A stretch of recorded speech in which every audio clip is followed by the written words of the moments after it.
তো আজকে আমরা যাচ্ছি শিয়ালদা থেকে এনজেপি অ্যান্ড এনজেপি থেকে দার্জিলিং। আমরা ট্রেনে উঠে পড়েছি আর আমাদের ট্রেন ছিল 7:40-এ।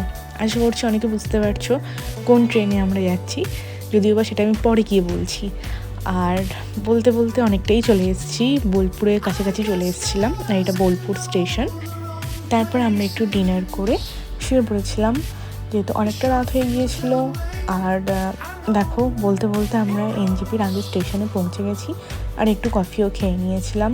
তো মাথাটা ভীষণ ধরেছিল, আর যেহেতু সারা রাত এত ট্রেনে কিচিরমিচির হয়, তো আমি গিয়ে একটু ফ্রেশ হয়ে গেলাম। আর বলতে বলতে দেখো এনজেপিও আমরা চলে এসেছি। তো আমরা যেদিনকে গিয়েছিলাম সেদিনকে ভীষণ ভিড় ছিল। আশা করছি অনেকেই জানো উত্তরবঙ্গ এক্সপ্রেস, যেটা শিয়ালদা থেকে ছাড়ে 7:40-এ। আর তারপরে যে এনজেপি ব্রিজটা ছিল বাইরে বেরোনোর জন্য, তো ওখান থেকে আমরা বেরিয়ে এলাম। আর দেখো এখানে প্রচুর গাড়ি দাঁড়িয়ে থাকে, যারা শিলিগুড়ি বা সিমলা, গ্যাংটক অনেক জায়গায় যাওয়ার যে গাড়িগুলো শেয়ারেবলভাবেও যাওয়া যায়। তো তোমরা আশা করছি অনেকেই জানো, আমি আর এক্সট্রা করে কিছু বলছি না।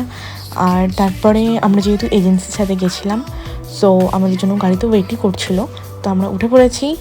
আর বেশ সুন্দর একটা ফুরফুরে হাওয়া দিচ্ছিলো, যেহেতু সকাল 6টা সামথিং এরকম ছিল, আমার এক্স্যাক্ট টাইমটা মনে নেই। তো বেশ রিল্যাক্সভাবে যাচ্ছিলাম, আমাদের কোনো অসুবিধা হয়নি।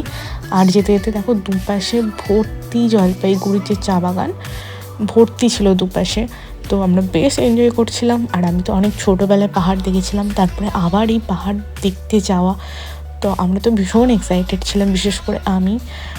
তো তারপরে খুব খিদেও পেয়েছিল, আর ঠিক আছে সবসময় মানে ওই রাস্তা পরে গিয়ে দাঁড়ানোর একটা প্ল্যানিং হয়েছে, মানে একটা ক্যাফে রেস্টুরেন্ট এরকম কিছুতে। তো তারপরে দেখো পাহাড় শুরু হয়েছে, মানে এটা দেখার পর যে আমি কি এক্সাইটেড ছিলাম সেটা বলে বোঝানোর মতন না। তো আমরা কার্শিয়ং হয়ে যাব, মানে কার্শিয়ংয়ের যে রুটটা ওইটা হয়েই আমরা যাব। আর আমাদের এই সামনের গাড়িগুলো এরা সবাই আমাদের সাথেই যাচ্ছে, মানে একই এজেন্সির সাথেই যাচ্ছে। তো একটা ক্যাফেতে গিয়ে দাঁড়িয়েছিলাম, ক্যাফে কাম রেস্টুরেন্ট টাইপের। আর সেখান থেকে ভিউটা ঠিক এরকম ছিল, আর সামনে যে ক্ষেতটা ছিল ওখানে ওরা চাষের জন্য বীজ টিজ বুনেছিল।